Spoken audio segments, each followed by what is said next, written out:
Warning. The following podcast discusses rape, pedophilia, and the criminalisation and control of women's bodies. It may not be appropriate for all listeners. This podcast also contains discussion of human trafficking and sex slavery. Human trafficking is a serious offence in Australia, and help is available if you or anyone you know has been a victim. To report modern slavery or human trafficking in Australia, please call the Australian Federal Police on 13 12 37.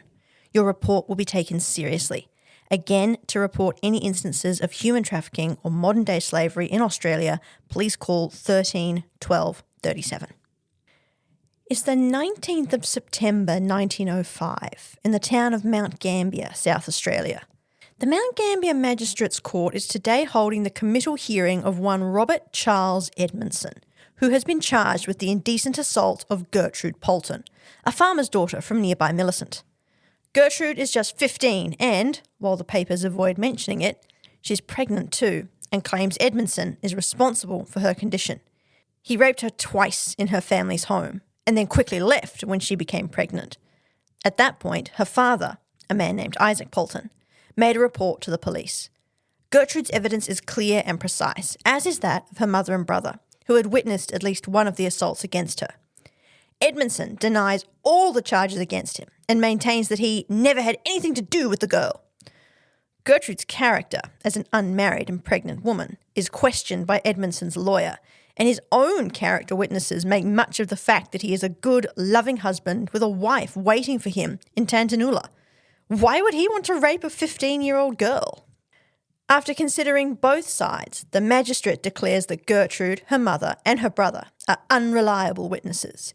Their evidence was, he says, just too precise to be believable, and Edmondson is allowed to walk free. From a modern perspective, this is a shocking outcome, and the magistrate's comments are enough to make the blood of a modern reader boil. Too precise? What the hell does that mean? I'll tell you in a minute, skeptics.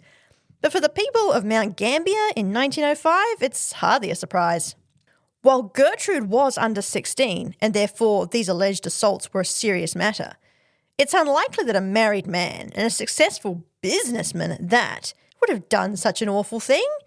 Anyway, if Gertrude's mother and one of her older brothers really had seen Edmondson assaulting their daughter or their sister, why did it take them so long to report it? The assaults are alleged to have happened in March and June, and no report was made until September. It's pretty fishy if you ask the townsfolk.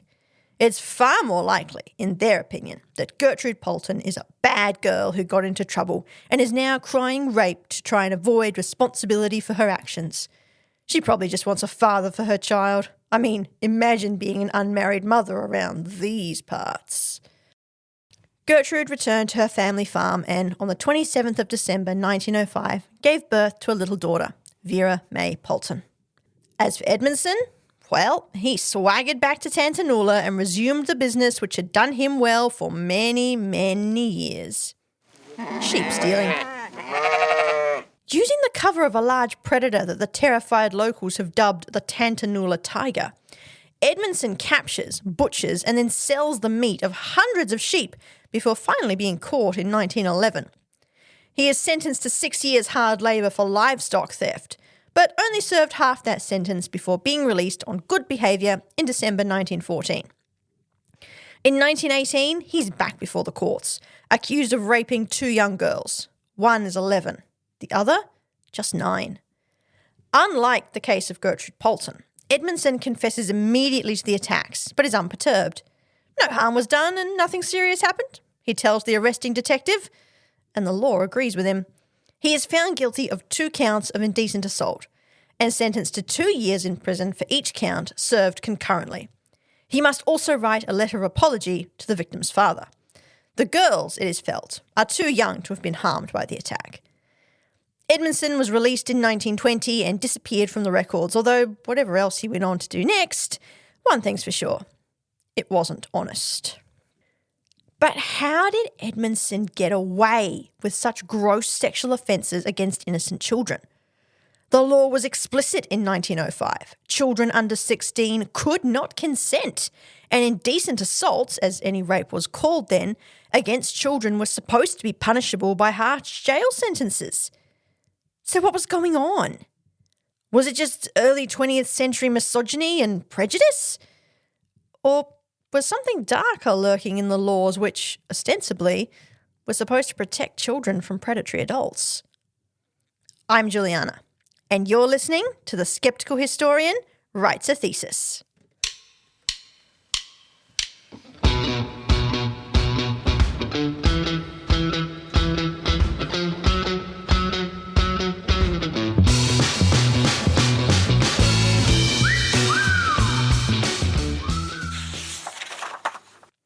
Hey there, skeptics, and welcome back to another episode of what I hope is your favourite history podcast. I'm going to begin today, as always, by acknowledging that I am podcasting on the unceded and sovereign land of the Wurundjeri Wathaurong people. Because we are talking about violence against women today as well, especially sexual violence, I also want to take a moment to say that at the time of recording this episode in October 2024, and according to statistics compiled by Destroy the Joints Counting Dead Women Project Australia, 57 women have been murdered by a man, most commonly a current or former partner, and on average, one woman is murdered every 5 days by a current or former partner in Australia. These statistics are higher for Indigenous women, migrant and refugee women, trans and gender diverse women and femmes, and those from lower socioeconomic backgrounds. While our episode today is not strictly about gendered violence or violence against women in a modern context, which is at epidemic proportions in this country, we are going to be exploring how the laws which were supposedly designed to keep women and children, especially girls, safe from sexual violence in particular, were actually written with the intent to control women's sexuality and punish them if they behaved in a way society deemed inappropriate. More specifically, we're talking about laws which govern the legal concept of the age of consent, which is the age at which young people are viewed as legally able to consent to sexual activity, though of course there are notable exceptions. These laws have had a long and checkered history, and as a result, this episode is going to be dealing with topics such as pedophilia and child sex abuse, sexual abuse and assault, marital rape, sex work, and the criminalisation and control of women's bodies, and the control of especially feminine sexual expression. As mentioned at the top, this episode may not be appropriate for all listeners, and I'd highly recommend discretion throughout.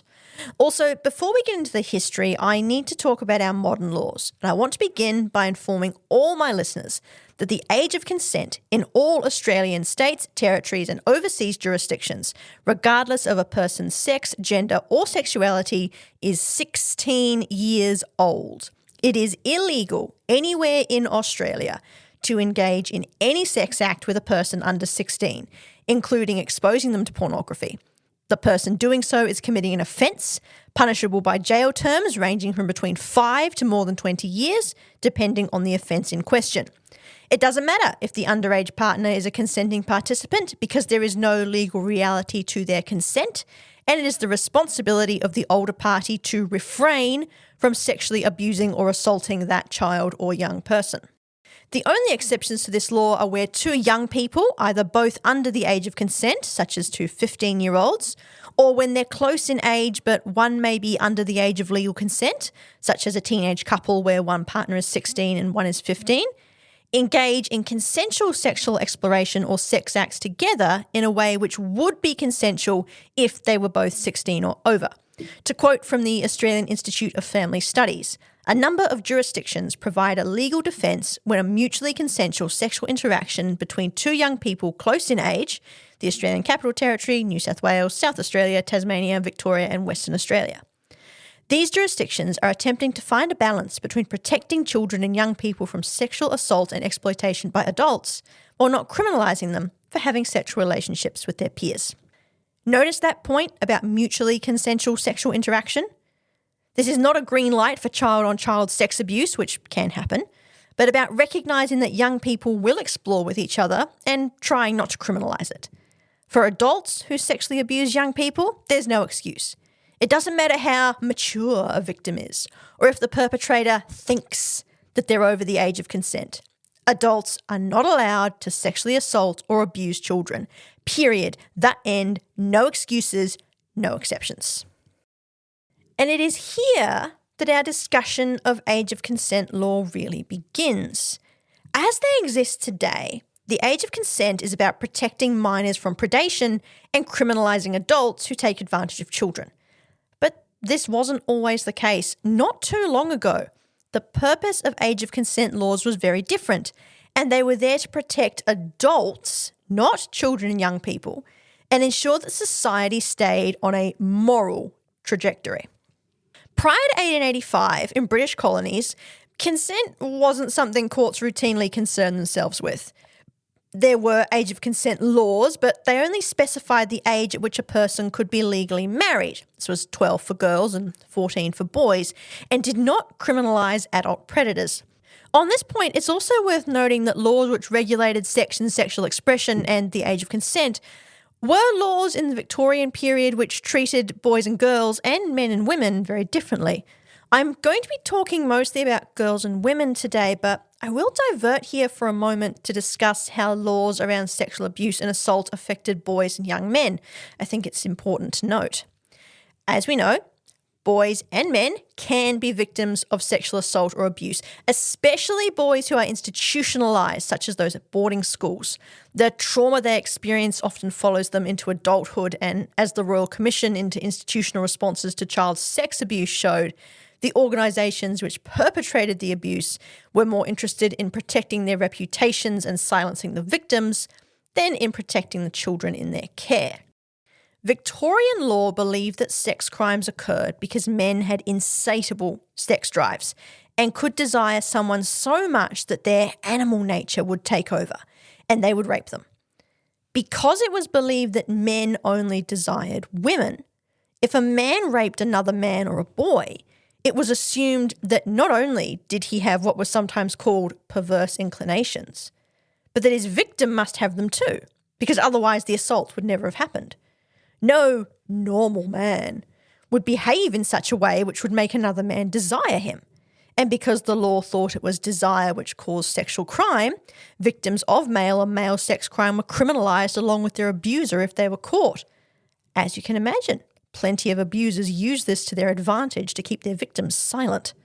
Age of consent laws made little difference in circumstances where a boy under the age of 16 was abused or raped by an adult man.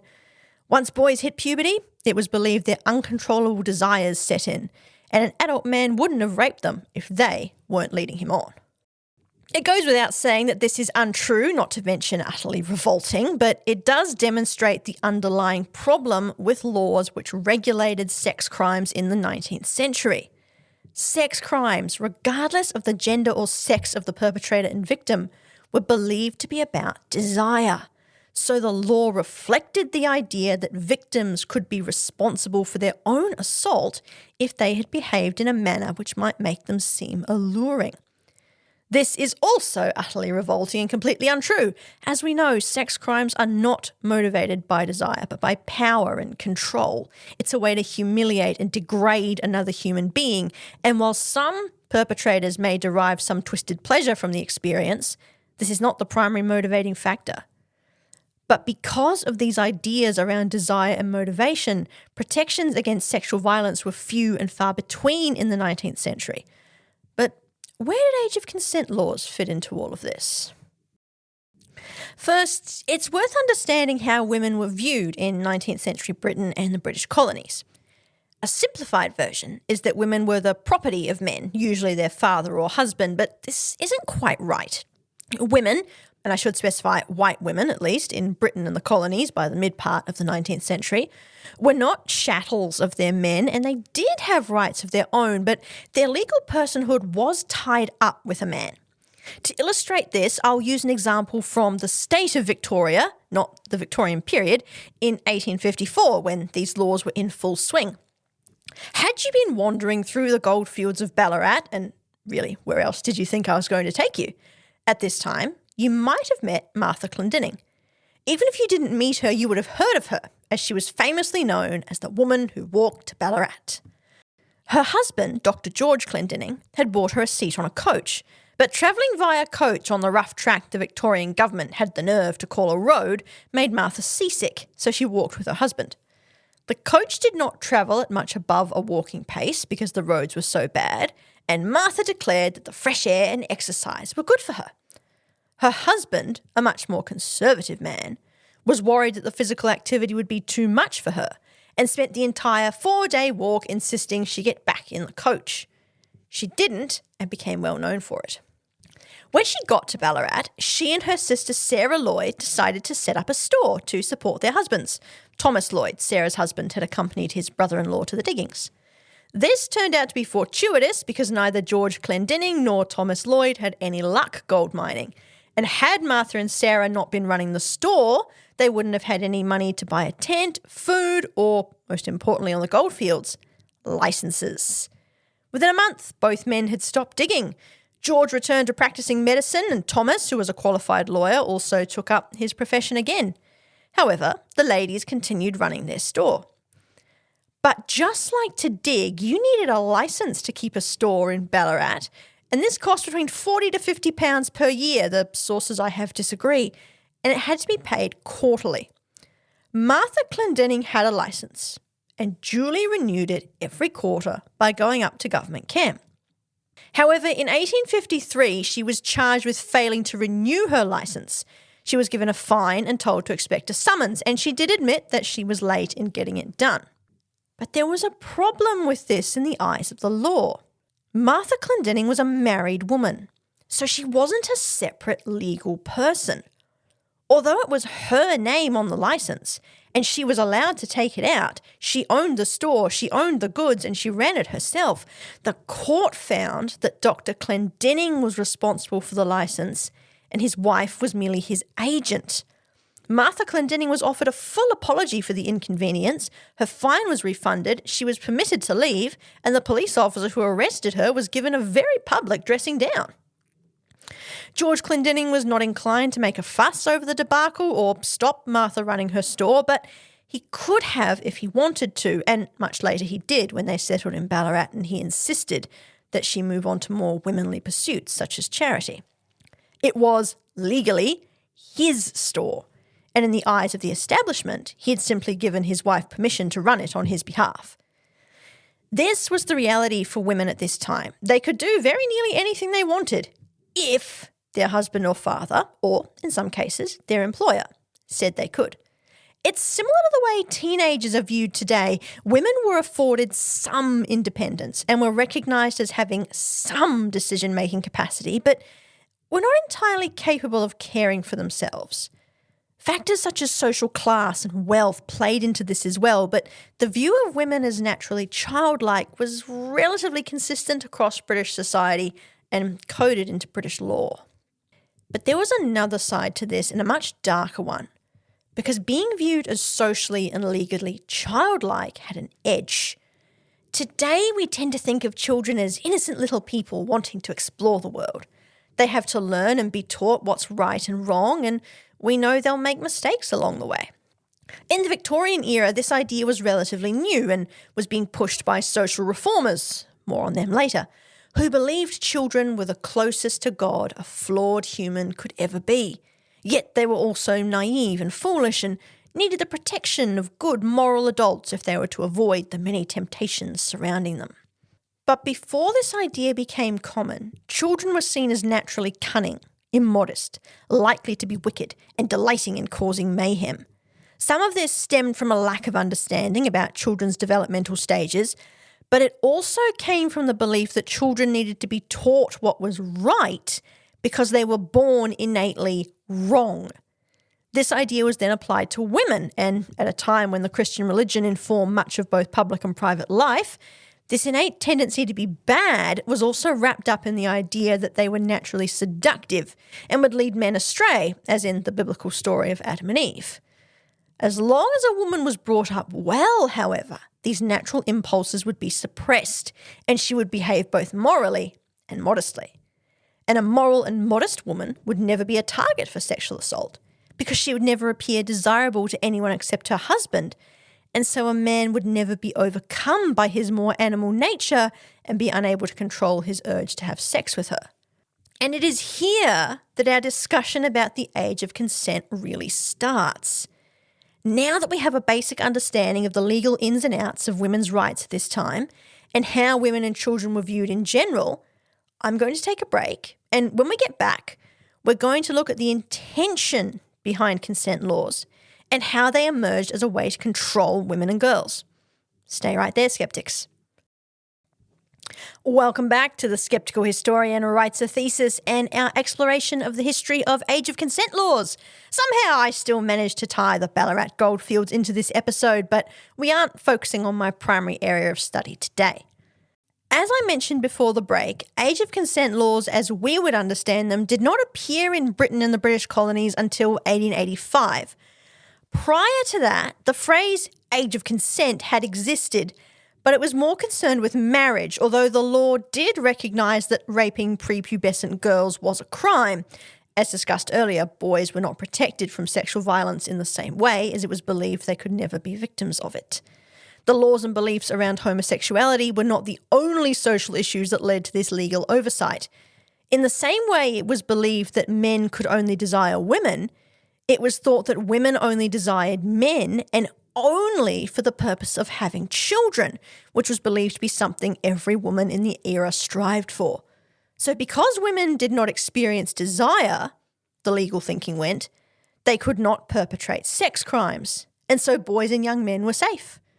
On the rare occasions when an adult woman was caught raping a boy, it was often assumed he must have enjoyed it, because men always enjoyed sex with women, and his attacker was not punished. This was, of course, completely untrue, and the victims of these assaults experienced quite as much trauma as any other rape victim. When it came to attacks by men on girls, prior to the 1885 laws which we are talking about today, it was a serious offence for a man to rape a girl under 10, but only a minor offence if he did the same to a girl aged between 10 and 12. If after the assault he agreed to marry her, whether or not she was pregnant, and her father consented to this, then his record was expunged. These laws had been written in 1576 and had barely changed before 1885. Apparently the idea at the time, that is 1576, was that girls would go immediately from the protection of their father to the protection of a husband shortly after they reached puberty. Now, I'm not a medieval historian, so I'll have to take the sources here as true, but I'm always open to correction. And that once a girl reached puberty, she was sexually mature. And this idea continued throughout the centuries. And it's an important one here, the idea around sexual maturity, because it was believed that if girls had not been taught to be moral before this stage, then their supposed natural inclination to seduce men would become a serious problem for any man who crossed their path. A sexually mature girl who was raped, it was believed, bore some responsibility for her attack because she looked like an adult and therefore was desirable. If she had taken the right precautions, the law decreed, she wouldn't have tempted a man to assault her. This idea continued well into the 19th century, but began to be challenged around the 1870s and into the 1880s by reformers who argued that age of consent laws should focus more on the psychological maturity of a girl, not her perceived sexual maturity. Early forms of psychology were becoming very popular at this time, although, like everything else in the Victorian period, they were heavily gendered and class biased. Certain groups of people were believed to have weaker brains and were therefore more inclined not only to mental illness but also to criminal tendencies, and were believed to lack the ability to think critically or understand even the most basic facts of life.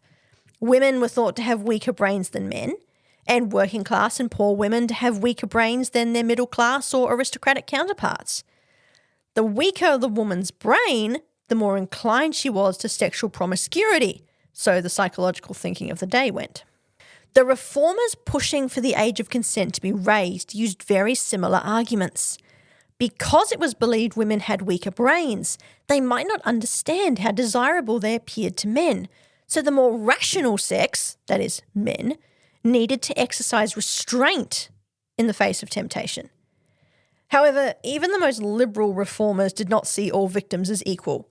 While girls, no matter how physically mature their bodies were, might not understand how desirable they were, women, even though they were believed to be childlike and didn't have the same ability to understand the consequences of their actions as men, did know this.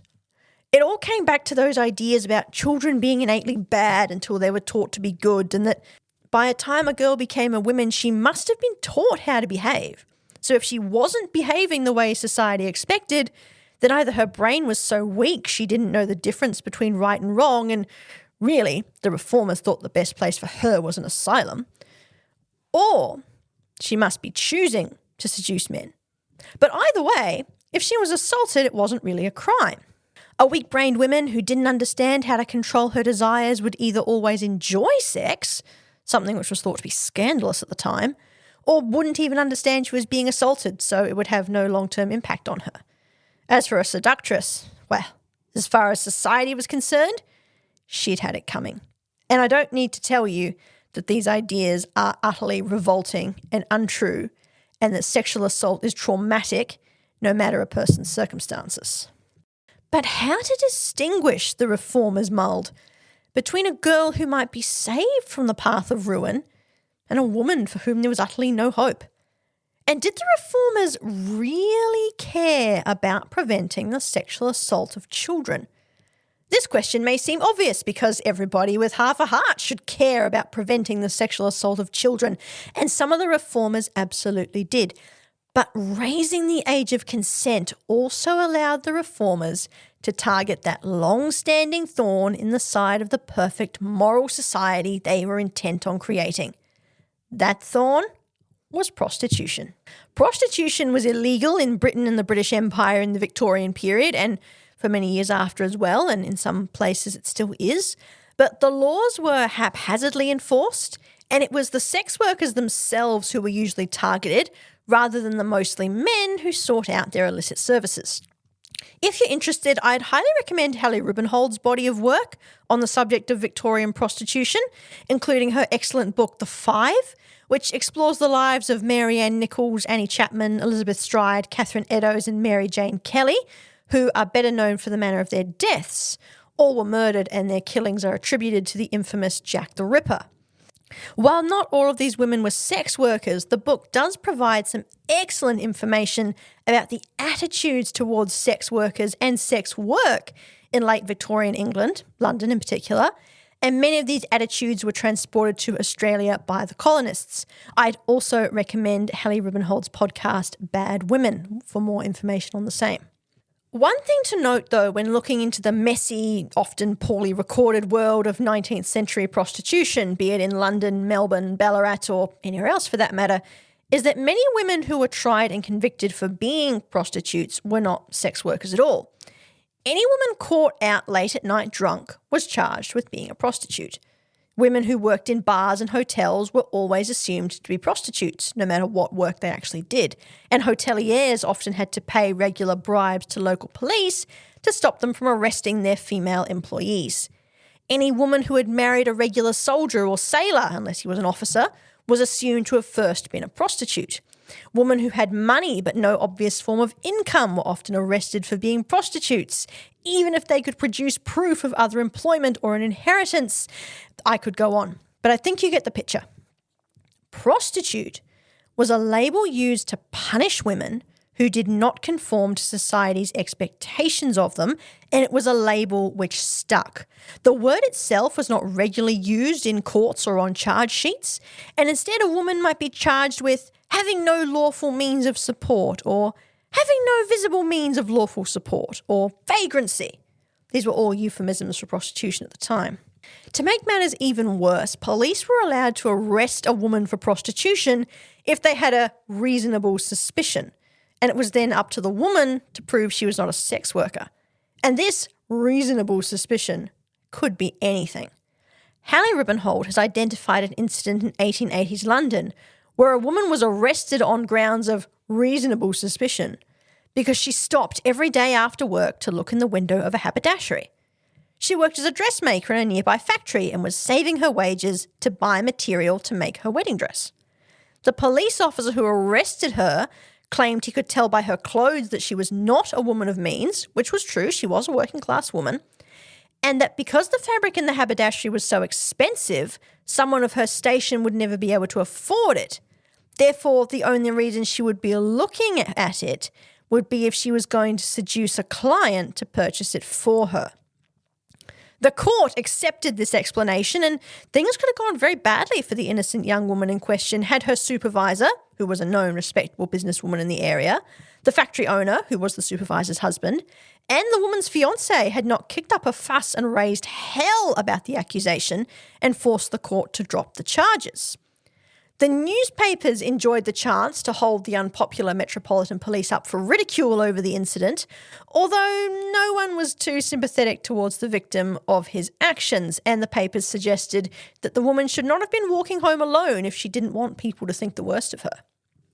I'm going to pause here for another break, and when I get back, we're going to get into the nuts and bolts of the age of consent laws and how they were designed to hinder, rather than help, underage victims of assault. I'll be back soon, skeptics. Welcome back to The Skeptical Historian Writes a Thesis with me, Juliana Byers. While the age of consent was not raised until 1885, this was not for lack of trying by the reformers and advocates, although most of them were looking for a legal way to go after brothel keepers rather than to protect children. Many of them also had a saviour complex and believed the women working in these brothels could be redeemed if only they had someone to help set them on the right path. Of course, they would never really be able to re-enter society and marriage was out of the question, or so the reformers believed. But they could probably be trained for menial domestic service or suitable factory jobs where their reputations wouldn't affect those they came into contact with. Before 1885, the age of consent had only been raised once, from 12 to 13, and successive British parliaments were reluctant to raise it any higher. 3 times between 1870 and 1885, a bill was introduced which would have raised the age of consent from 13 to 16, and each time it was defeated. The parliamentarians, all men at this time of course, argued that the law did not do enough to protect men who unknowingly raped underage girls, either because they'd been seduced or because they'd been led to believe she was over 16. Many 13-year-olds, one MP declared to the Commons, could easily be mistaken for 16-year-olds, and many good men would find themselves vulnerable to blackmail if the law was passed. It need not be said that good men do not rape 13-year-olds, or girls of any age for that matter. The reformers argued that this was irrelevant because the good 16-year-olds would be at home and would not be seeking sexual partners anyway, and raising the age of consent would allow for police to raid brothels and rescue the bad girls before they went too far down this terrible path, and it would allow for the people who had led them astray to be punished. It must also be said that the reformers had a very narrow view of sex work, which did not actually marry up with the reality. Brothels existed in the 19th century, of course, but sex work was often temporary and few sex workers made a living from that alone. Most of them had what we might call today day jobs, but needed a side gig, to use another modern word, to keep a roof over their head and to look after themselves and their families. Despite the fairy tale that men worked and women cared for the home, women have always worked, especially in the 19th century, although it was often in different industries and for poorer wages than men. Often those women who needed to top up their income using sex work worked from the streets, their own homes, or from mixed-sex boarding houses. They would find a client and then either take him home or to the boarding house. The keepers of mixed-sex boarding houses knew perfectly well their premises were sometimes used by sex workers, but running a boarding house was lucrative and it was in their interest to ensure people kept coming. It did put them at risk, however, as if the police raided and found unmarried couples in bed together, the boarding house keeper could be charged with running an unlicensed brothel, and every woman in the building, regardless of whether she was in bed with a man or not, risked being arrested as a prostitute. Single-sex boarding houses also existed and were very popular with poor working-class women who didn't have anywhere else to go, who wanted to avoid the stigma of being assumed to be sex workers. It's also worth noting that running a brothel was not always lucrative, nor was being a madam glamorous. For every infamous Madam Russells of Little Lawn in Melbourne, there were dozens of women renting out rooms in their houses in an attempt to bring in some extra income, knowing full well that some of their boarders were sex workers bringing clients in. Like the boarding house keepers, if the police raided their homes, these women would be charged with keeping an illegal brothel and faced harsh fines and jail sentences, as well as the stigma of being assumed to be a madam. The sex workers who used these arrangements were not actively taking advantage either. They needed money and a place to ply their trade, and working out of a rented room or a bed in a boarding house could actually be safer than working in a brothel, as a woman had more control over who she saw and what services she provided. Another common way for a woman to make money through transient sex work was to charge men, often soldiers or police, to cop a feel. That is, for a fee, a man could put his hand up a woman's skirt or down her blouse. This was particularly popular for women who worked around barracks, around soldiers, as soldiers did not make a lot of money, so they often couldn't pay for full sexual intercourse, but they could frequently do this, and it was something that the army was aware of but chose to turn a blind eye to. And unfortunately, of course, it often also led to quite violent assaults, as once the men had paid the woman, they didn't always let her go. But the point I'm trying to make here is that sex work was not the primary source of income for many women who were charged with being sex workers in Britain or the British Empire, or those who participated at any level in the sex trade. It was usually something they did occasionally when there wasn't other work, and few actually lived in or regularly worked out of brothels. The reformers believed most sex work occurred in brothels, and that women started young, as girls, and worked their way up through some imagined hierarchy to eventually become a madam.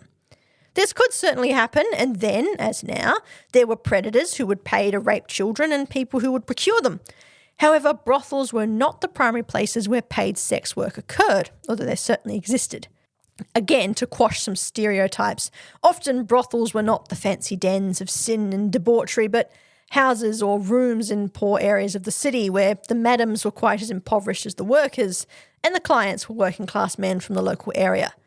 Of course, there were some infamously decadent brothels all across the empire, but these catered to politicians, dignitaries, and military officers, and the workers and madams in these areas could become quite wealthy, but they were few and far between. But the thing that finally forced the politicians to act was when a popular newspaper, the Pall Mall Gazette, published a 5-part expose on sex trafficking in London and caused a wave of public outrage. Sensationally titled The Maiden Tribute of Modern Babylon, the author was self-styled investigative journalist W.T. Stead, who claimed poor girls from all across London were being sold into sex slavery by their families and trafficked to brothels on the continent. The lurid stories were so graphic that there was talk of prosecuting the owner of the Pall Mall Gazette under the Obscene Publications Act, and some erotic novelists and photopornographers took inspiration from the expose to create their content. Now, before I go on, the issues Stead exposed were real, and sex trafficking was, and still is, occurring in London and everywhere else in the world. In Australia today, the AFP, that is the Australian Federal Police, estimates that for every one victim of any type of human trafficking who is rescued, another 4 are entirely undetected. Unfortunately, there are no statistics for the 19th century, as this crime was not something politicians or law enforcement cared to do anything about or wanted to believe was happening. However, Stead was actually not interested in assisting victims of sex trafficking. They were fallen women and beyond help as far as he was concerned, and only published the story to effect change in the legislation. He was a supporter of the campaign to raise the age of consent. No effort was made to locate and rescue the girls and women caught up in the heinous practice, or to prosecute the traffickers. Stead even refused to name the politicians that he had been able to identify as knowingly participating, saying it was completely irrelevant. And further questions have been raised about the veracity of Stead's claims. Now, sex trafficking happened in Britain, and there were brothels on the continent, especially in France and Belgium, which specialised in imprisoning abducted English girls, but they were the exception, not the norm, although this is no excuse for their participation in wholesale rape and sex slavery. And Stead's claim that the girls' parents, who he often described as alcoholic unmarried mothers, were knowingly selling their daughters into prostitution was severely tested when it was revealed that he himself had brought a girl, just to show how easy it was. He didn't rape her and had no intention to, but claimed he'd used a contact from London's underground brothel network to procure him a virgin child, who he called Lily, and claimed that her mother had accepted a payment for her knowing full well she was going to be sold to a brothel. Stead published the account of the sale, without mentioning he was the purchaser, and portrayed himself as a saviour who had got wind of the transaction and safely spirited the girl off to be raised by a Salvation Army family in France. It made for a gripping story, but was exposed as a fraud not long after when Lily's mother found out about his expose and went to the authorities. Lily was in fact Eliza Armstrong and had been living with her widowed mother in one of London's many notorious slum districts. Mrs. Armstrong told authorities that she had accepted a payment and sent her daughter off with a woman who was later revealed as Stead's accomplice, but that she had been told by the woman that she was looking for a live-in maid and that the money was half a month's wages up front. Mrs. Armstrong had not been told she was selling her daughter into prostitution. She would never have done so, as she wanted her back from the French family who had taken her. Now, sending your daughter off with an unknown woman who says she is looking for a maid may sound like heinously neglectful parenting to us today, but it wasn't uncommon for middle and upper class women to send their housekeepers, or very occasionally come themselves, to poor districts looking for domestic servants. Many people in these districts were illiterate, so putting up advertisements was a non-starter, and paying the family half a month's wages up front was common to allow them to let their daughter go. Stead was sentenced to prison for his part in purchasing Eliza, although he remained a hero in popular imagination, and the prosecutor led a fundraising campaign to ensure he was not left destitute after he was released from jail, which feels like a heinous conflict of interest. However, the fact that it was common for people to tell families their daughters would be suitable for domestic service and for the families to let them go did knock serious holes in Stead's claim that poor London families were knowingly selling their daughters into sex slavery. He later admitted that most were probably tricked and only realised something had gone terribly wrong when they never saw their child again, but his work had always been about forcing legislative change. He was completely untroubled by the realities of human trafficking that he exposed. He publicly said that Eliza's mother should be happy, as her daughter would have a much better life in France with the Salvationist family than she would have ever done of her. I don't know whether this family was involved in Stead's scheme or if they were taken in by his claims that he'd rescued Eliza from sex slavery, but they later brought Eliza's mother over to France and found her local employment. Eliza herself went to school, learned to read and write, and was very active in the Salvation Army all her life. She married twice and, perhaps rather surprisingly, remained in friendly contact with Stead until his death. It's also important to note that while sex trafficking was and is a serious and heinous crime, not every sex worker was or is a victim of trafficking. Also remember, as discussed above, that prostitute was a label used very freely to allow the state to punish women who didn't fit their narrow view of what a woman should be. What the expose did was what Stead and his supporters had hoped it would do. It caused a wave of moral outrage across Britain, which finally forced Parliament to raise the age of consent. Public feeling was so heightened that MPs who had previously refused to raise the age of consent were accused of declaring their support for child sex slavery, and most politicians did a hasty about-face and made changing the law the highest priority. However, a clause was added to ensure that men who were victims of seduction could not be prosecuted for rape, even if the victim was under the age of consent. This clause did not bother the reformers because their goal had never been to protect girls from sexual assault, but to use the laws to close down brothels.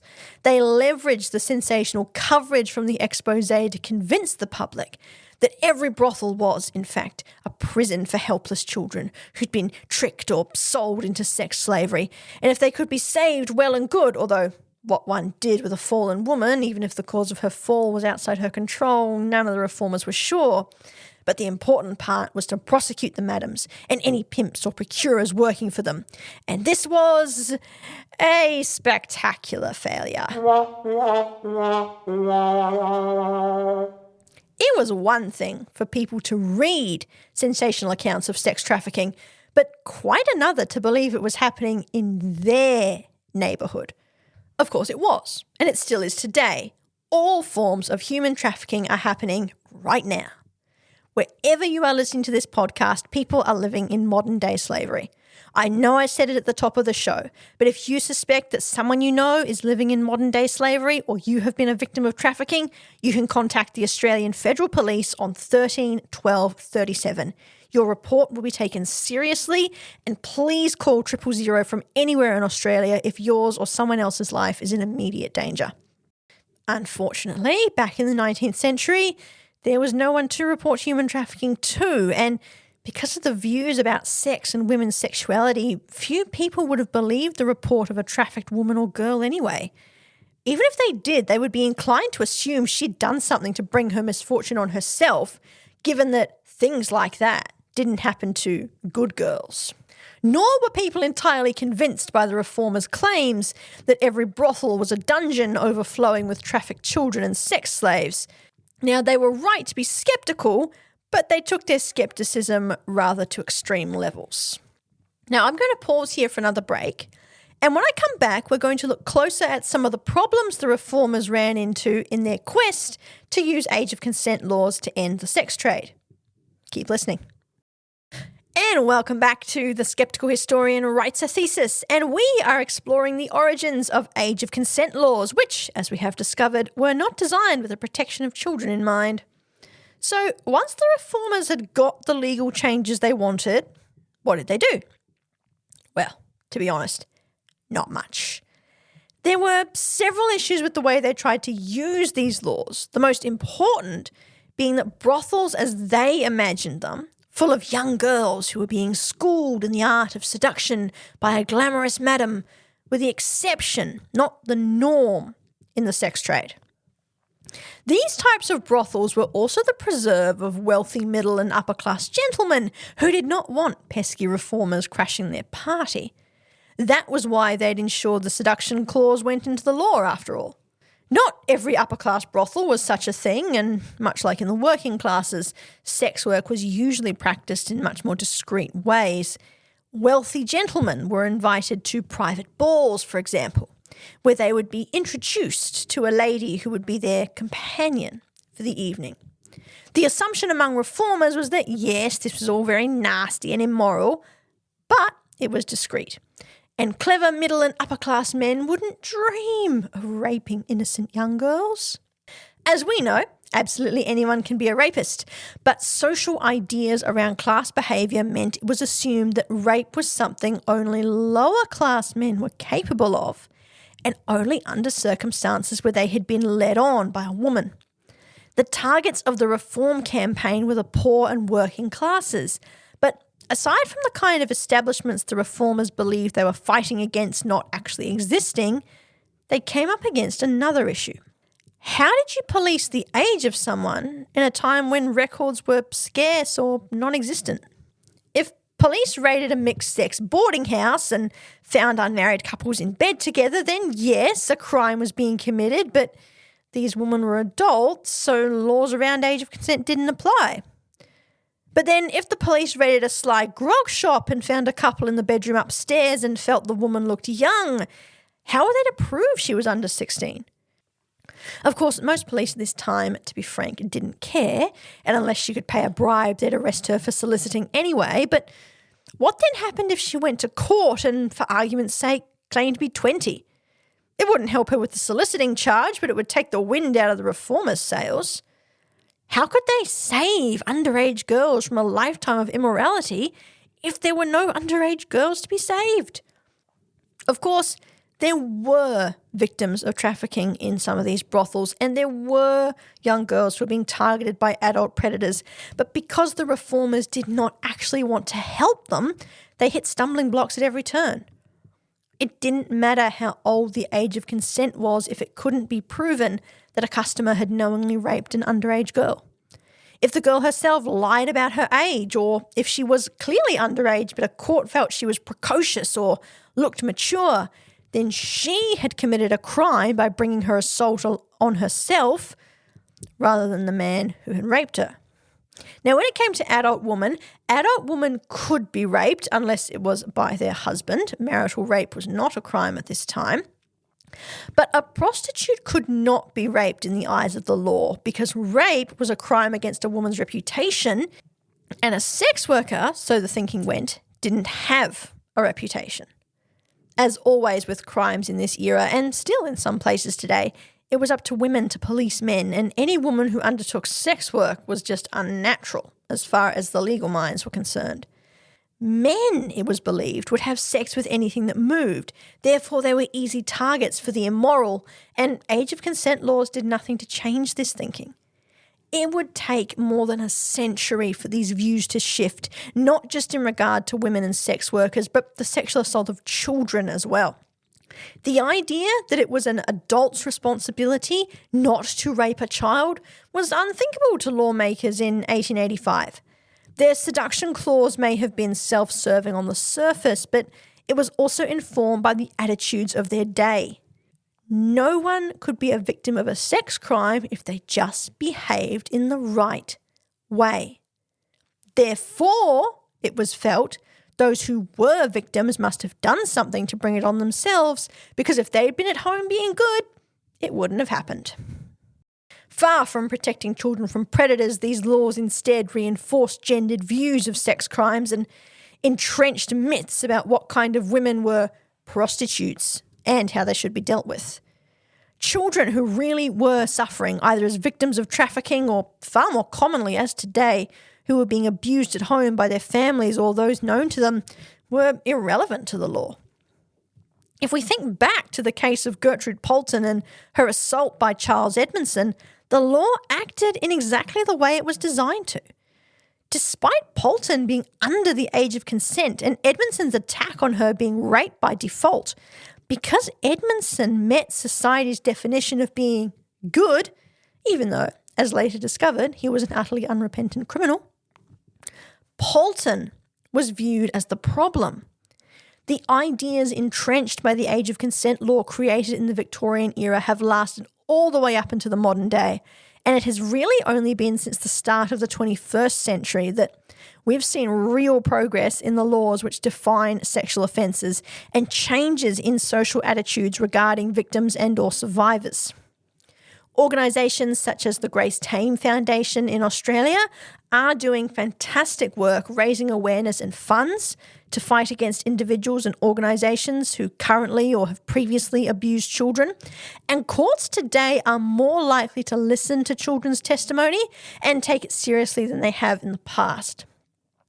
Sadly, of course, sex crimes still occur, but the laws around the age of consent are, at least, being used to protect children from harm rather than enable their rapist. A lot needs to change. I'll be the first to acknowledge that, but we're moving in the right direction and we need to keep going and we need to push back against people who insist that we've gone too far.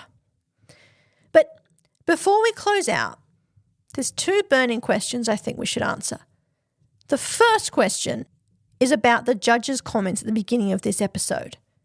It was believed by the judge and by the community of Mount Gambier that if Gertrude Poulton's mother and brother had witnessed the assaults on her, they would have acted. So why didn't they?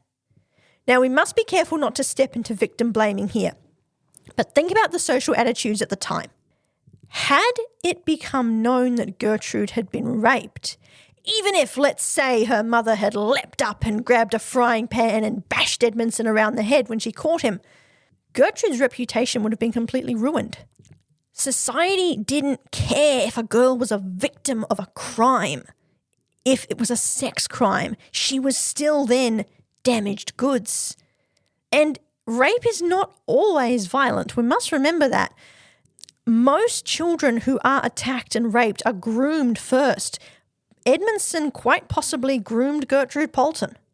So the attacks may have not seemed as violent as really they were. And her mother and brother, who witnessed at least one attack, may have felt it was better for everyone to keep quiet, for Edmondson to disappear, and for Gertrude's reputation to therefore remain intact. Her father probably only made the complaint when it became apparent that her pregnancy was showing, because at that point, her reputation was gone anyway. And by charging Edmondson with rape, by acknowledging these things he had done, these illegal attacks on their daughter, they might be able to salvage it. And secondly, what happened to Gertrude Poulton?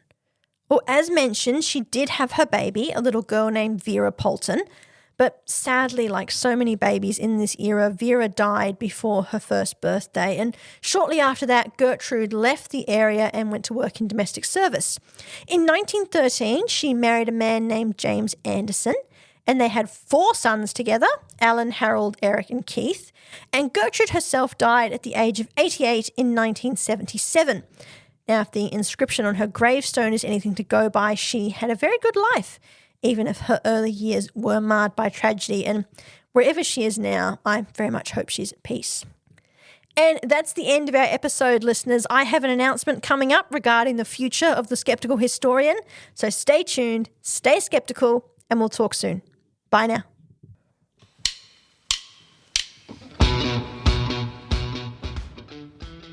The Skeptical Historian is researched, produced, and hosted by me, Juliana Baez. You can find a full list of resources used in my research by going to my rss.com podcast page, clicking on the relevant episode, opening the transcript, and scrolling down to find the sources. That's rss.com/podcasts/the-skeptical-historian. Sound effects are by Adobe Creative Cloud, Pixabay, and Epidemic Sound, used under the appropriate license. The music track The Whistle Funk by Telsonic was also used appropriately. Podcast hosting is by rss.com. See you next time, skeptics.